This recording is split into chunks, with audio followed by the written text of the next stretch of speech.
We want people to know what it means to have an excellent quality of life. It's about feeling comfortable within your own neighborhoods and your own communities, and we want to put things in place to make sure that that happens. Hello and welcome to the Beaumont Beat video podcast, where we move with the heartbeat of the city of Beaumont. I'm Laura Monitz, broadcasting from the Executive Office in Beaumont City Hall. We hope you had a great holiday break and are ready to kick 2024 into high gear. Thank you for continuing to tune in, because we have lots of fun stuff planned for the Beaumont Beat this year. On today's episode, we have our very first guest back with us, Kenneth R. Williams, City Manager, to share what's happening in the upcoming year.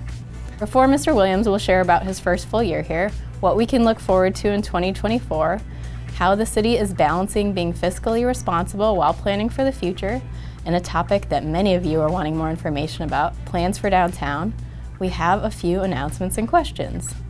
So, my question to you, are you taking advantage of all the free offerings around the city to help with your resolutions? If self-improvement and spending more time with your family are on your bucket list, did you know your city library card gives you access to more than just books? You can check out over 200,000 audio and ebooks, learning backpacks for family game nights and crafts, and even learn a new language with the Mango app. Visit any of our 4 library locations to get started, or apply for our card digitally on our website. If getting outdoors and spending more time in nature is one of your 2024 goals, head to Cattail Marsh, which has free weekly yoga classes, kids crafts and programs, and hike and bike trails. You can see all the schedules and learn more on visitbeaumonttx.com. The Lakeside Center is another free, awesome community center for residents that offers weekly classes in arts, fitness, and technology. Geared towards seniors, all citizens are welcome to participate. How cool is that?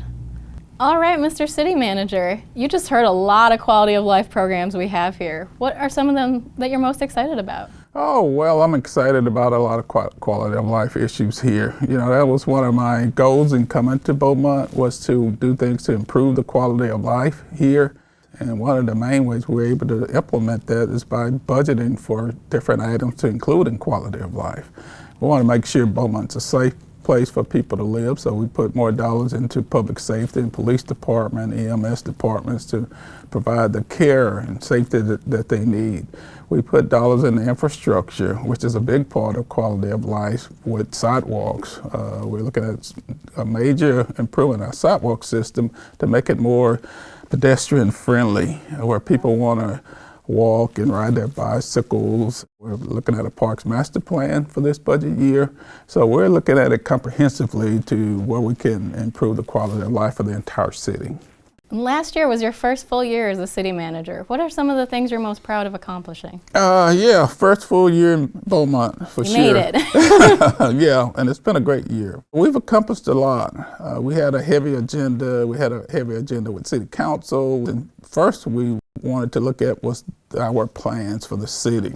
We wanted to provide a roadmap for not only this council and this city manager, but for people coming into for the future. So we completed a new strategic plan out there. We're working on an economic development plan. We budgeted for the parks master plan and a downtown plan. So we wanted to make sure we had the plans in place to provide that roadmap for the future. We took an initiative to on the ballot with the citizens for a charter amendment. And so we were able to get 4 key charter amendments passed by the voters. We were able to do beautification projects. We did something to where we split our parks and recreation into beautification division. And they're doing great work in beautifying our city and getting the medians in great shape. So we were able to achieve a lot of things in a year, more than most cities do in that time period. So we're proud of that. The people are very excited about the fruit trees and some of these new playgrounds that are going up. So, yeah, I'm surprised how much agreement we've gotten on the fruit trees. We're getting a lot of feedback, and so that's a positive thing. And I give the credit to our beautification recreation department. It's been great. Planning, as you mentioned, was a major focus of this year. How will all these different plans help prepare us for the future? There's a saying that failing to plan is planning to fail. What gets measured gets done. And if we don't have these things identified and what we want to do, it makes it harder to achieve goals in the future, achieve things in the future, because there is a lack of clarity on where these ideas came from, and you know, who's supposed to complete them and carry them out. And these plans identify all those components. People can see from the strategic plan and the community investment plan that our major focus areas are quality of life, infrastructure, and public safety right now. Mm-hmm. Can you give us some things to look forward to in 2024 in those different buckets, and how you balance the different themes of importance? Well, in the city, first of all, while we look at things and look at different plans, you have to take care of the basics first. You know, the basics of public safety, infrastructure, and those type of things. And we wanted to make sure that that's being done. But we didn't neglect our basic infrastructure items, you know, the meat and potatoes, to make sure that our streets are drivable, or roads are drivable, make sure our water systems operating properly, and we don't have instances of discolored water or distasteful water. Make sure our sewer systems is operating properly. So we placed millions of dollars into our infrastructure. So we're looking at new projects like downtown projects, like new hotels, but we have not forgotten to make sure that we take care of the basics of infrastructure, to make sure our water system's safe and sanitary, to make sure that our roads are drivable to ride on, and our sewer system doesn't create problems for our citizens. Absolutely. I think people don't necessarily realize that we always have public works projects in the pipeline, and they can check on our website which ones are happening now, which are in the future, which are coming soon. So there is a method to the madness of how we prioritize those kind of water sewer issues that people are always maybe. Yeah, and the city of Beaumont puts millions of dollars into every budget every year for those projects too. And what are some of the quality of life stuff we're excited about? Parks master plan comes to mind first of all. You know, parks are important to everyone. Since I've gotten here, it seems like I've gotten as much feedback on parks and parks projects as anything. City Council in last year's budget put $1.4 million in for new parks projects to enhance our park system. We want people to know what it means to have an excellent quality of life. It's an actual thing. It's this thing you experience. It's about feeling comfortable within your own neighborhoods and your own communities. And we want to put things in place to make sure that that happens. It becomes more of a thought and a feeling than a thing that you see. And we want to make sure that Beaumont experiences that. Awesome. So speaking of quality of life, we have two things that we need from you, the citizens, to help us with. At the State of the City, we unveiled a new website, Beaumont Vision 2035, which is where we'll be providing updates on all the exciting projects that are part of the downtown plan. But we can't do it without you. We want your input. You can submit ideas of what you want to see downtown and vote in support of other ideas you like. You can also listen to our stakeholder videos voicing support for why they are in favor of the project, and take our pledge to say that you are a Believer too. The second thing we need for you is to show up and tell us your thoughts. Join us on February 13th from 6 to 9 p.m. at the Event Center downtown for the very first public meeting of the proposed Downtown Hotel and Convention Center project. You'll be able to hear from the consultants, share your ideas, and make your thoughts heard. And as always, you can stream the Beaumont Beat on multiple platforms, including Facebook, YouTube, and Spotify. Please subscribe to our channel, like this episode, share this podcast so others can join in on the fun too. If you're just tuning in now, we're chatting with City Manager, Mr. Kenneth R. Williams, and he's about to share more details about our exciting downtown plans. Mr. Williams, how do you see the role of revitalizing downtown as essential to the future of our city? Revitalizing downtown is a priority with the citizens of Beaumont. It's one of the things that I've heard about as I've spoken and chatted with the stakeholders of the city. It's key. There was a time when the downtown Beaumont was the grandest area of the city, and there are people who want to see that again. They know the possibilities that can happen there. You know, there are downtowns in general around the country. They went through a period of, well, they got less attention. You know, there was this time period of malls and things, and people forgot about downtowns. But now downtowns have become a focus again. So it's incumbent on us to be able to revitalize downtown. And we can do that. We're looking at retail development down there. They've always had retail development, but now it's imperative we get more. But now also residential development is key. What comes first, the retail or the residential? It's important to have people living in a downtown area where they can live, work, and play, where they can walk to work, where they can walk to a store to buy needed food, etc. So revitalization is important. And Beaumont, our downtown's main focus is around government. We have a city government here. We have state government downtown. We have the county government downtown. Of course, we have Exxon. But during the evenings, people leave. So there's not as many people. During the day, it's very vibrant. So we've got to do some things and come up with some ideas about getting people here 24 hours of the day, et cetera. And that's what we're looking at. That's why we're looking at a possible hotel convention center to where people, when they come to Beaumont, they will spend time in our place. That's why we're looking at the riverfront park development. And that work's being done as we speak to revitalize the riverfront park embankment, et cetera.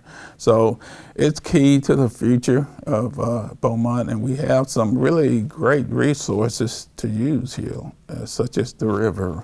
We're excited about the possibilities and look forward to working with the revitalization program. I would love to be able to walk to work and walk to the river. That sounds like a dream. So would I. Yeah, right? Yeah. We can be neighbors. Yeah. So the recent creation of the TIRZ was one of the vital steps to funding some of these important projects. Can you tell us a little bit about what that is, what it stands for, and how it would impact citizens? Yeah, it's something new for Beaumont. Well, I actually say new. It hasn't been done in some time period. There was a TIRZ in Beaumont some years ago.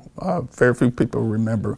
But a TIRZ is a tax increment reinvestment zone, whereby you take a portion of the improved tax value revenue and put it toward infrastructure, providing for the payment of new infrastructure in that area. But not only that area, it's something you can use it over the entire city at times. So say that you have $1,000 worth of appraised value on your property, and during the next 2025 it's reappraised at $1,100, say $1,100.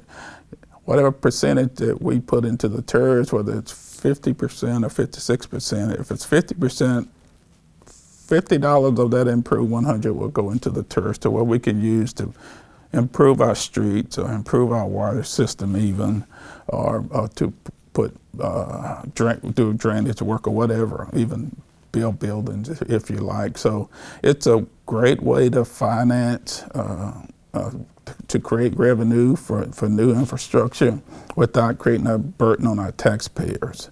So this is able to do it through just natural incremental increases in our appraised values, and not have to demand something on our taxpayers.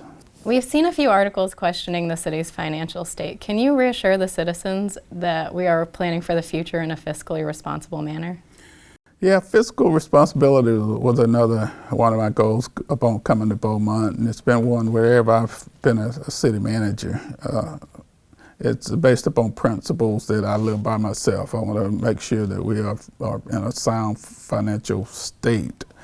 Beaumont's in a good position. We passed a tax rate this year that's the lowest that it's been in 7 years, this tax rate. So we're being fiscally responsible. We have improved appraised values in the city. Also the amount of appraised dollars is over $10 billion for the city of Beaumont. So we are in a sound financial state. Now, there are always challenges in a budget and the budget process. And Beaumont's been, sometimes misfortune creates fortune. And when Beaumont went through the misfortune of the Ameldos and the Harveys and et cetera, there were dollars put into the city of Beaumont through a couple of ways. One, we were able to get large amount of dollars from FEMA, et cetera, for projects, like what we're using for Riverfront project. The FEMA dollars, they inject that into communities. We had people coming and staying in our hotels and filling them up, and which was more hot tax dollars. And fortunately and unfortunately, now we haven't had those major events to happen to inject dollars into our budget, And so now it's basically we back to where we would normally be, if that makes any sense. So it peaked, and that's the only thing about the peak, and then it comes back to where it should be. So it seems like, okay, we are in a dire situation, or we are in a fiscal challenge for sure. But we're okay, the city. Our fund balance requirement for the city of Beaumont is just 20% of our general fund. As we speak here today, our fund balance is currently approximately 23.5%. So we're above what's required for our reserves and fund balance. And my goal as a city manager to have that as a minimum, and have city council pass a policy that minimum fund balance is at least 25%, which is a number that a lot of cities operate with. So we want to create that more. Now we're doing some things too to work with this budget to create more savings. We're having our department directors get monthly printouts to closely monitor their expenditures and revenues to make sure that we are staying within budget. And matter of fact, whatever we're doing to be able to have dollars, save dollars to put into next year's 2025 projected budget. And then preparing for that 2025 projected budget, we're going to go to a zero-based budgeting system where now our city directors get a set amount of dollars. You got it last year, you get it this year, and then you go forward, we'll add what you want new. Zero-based budget is basically you have to prove up all your expenditures from zero. You don't get a set amount anymore. You just, okay, let's start here at zero, whatever you're getting. If you're getting new equipment or people, how many people, you've got to put it on paper or computer nowadays and prove it up. And then it's approved by staff and then approved by city council. So we are closely looking at what we're doing as a city. We're working to achieve savings, but we want to do things to create more revenue. We're putting in some policies too to create more revenue. Again, not raise taxes. The tax rate is low as it's been in, I know, 7 years. I hadn't been able to look back further than that to do that. But we, things like it, make sure that whatever we're charging is for a bill is correct. Just doing some things with water and water utilities and et cetera to make sure that we are in a sound financial position. Anything else you want the citizens to know about 2024 or this past year? Anything? We're going to have a position on the police chief coming up, and that's going to be a big one. We're going to want feedback from the community, from all aspects of the community, and of course, city council and staff as we do that, and then the police department itself. So that's a big one for us. And it's a time of change in the department for the police department. And we want them to make sure that they know that they're in a good place. We're all in a good place. And we just look forward to this being an opportunity. And of course, we thank Chief Singletary for what he's done. He's been awesome for the city of Beaumont, but he's been in law enforcement 53 years and has offered the stability to the Beaumont Police Department that many departments around the country have not had. So I commend him for that. It's made my job much easier, and we thank him for his service. I think he's earned some time with those grandkids. Oh, for sure, and golf. And golf. He's quite the golfer. Okay, I did not know that. He beats me on a regular basis, so I'm sure he'll have more time to improve his golf game. Thank you again for being with us. It was great having you back on the show. Thank you. Thank you for having me here. It's been quite the pleasure, and I look forward to seeing you again. One cool thing we wanted to share before ending the podcast: edible fruit trees were planted around the parks around the city as an innovative way to combat food deserts. Peach trees were planted at Rogers Park, fig trees were planted at Charlton Pollard, pear trees were planted in Sprott Park as a way to bring pears back to the pear orchard neighborhood, and soon citrus trees will be planted at Klein Park with the hopes of adding seasonal vegetables in the spring. Stay on the lookout for more information about this awesome initiative, and thank you to our viewers for tuning into the Beaumont Beat, where we move with the heartbeat of the city. Drop a comment wherever you're listening or watching to let us know what topics you'd like to see in the future. I'm your host, Lauren Monitz, and we will see you in our next episode about Beaumont celebrating Black History Month. Thank you.